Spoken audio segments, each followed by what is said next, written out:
And on the student loans things you did, the CBO director testified on Capitol Hill yesterday saying that the fiscal policy currently is unsustainable. Then he went on to say that the changes to the SAVE program for forgiving more student loan debt would cost taxpayers more than $100 billion. Why is it worth all taxpayers to burden this cost? So look, I'm not going to get ahead of a CBO projection. I'm just going to be really careful here. What the president has said over and over again, and I just went back and forth with one of your colleagues on this, he wants to make sure that we give Americans a little bit more breathing room. That is important to this president. We understand what student loans do for families. And so it's not going to stop him. And we believe the actions that we take, I think that's one of the questions that I got from your colleagues.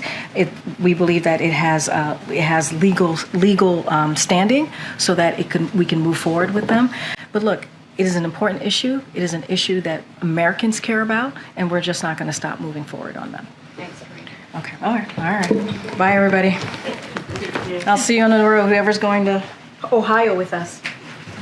We've seen estimates from some experts that the new policy announced by the Department of Ed opening up the possibility of debt relief for borrowers could reach actually tens of millions of borrowers. But it could still be a while off, still in the rulemaking phase, potentially more lawsuits.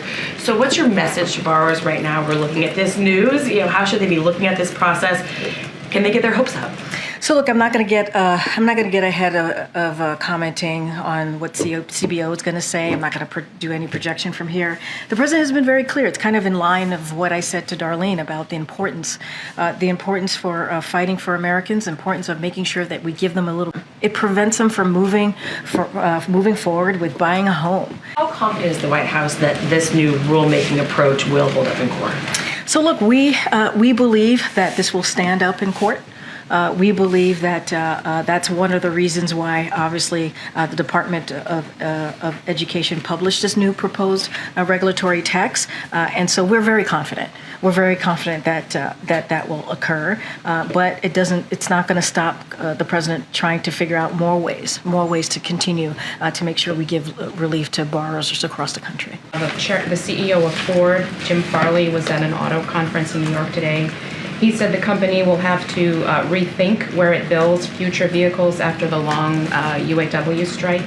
Could this be a downside of union negotiating such a big contract? And is there anything the White House or the U.S. can do to keep jobs from moving south? He's talking about moving auto manufacturing out of the U.S. after the UAW strike. Well, let me just say that the president takes that very seriously. That the president is a union guy.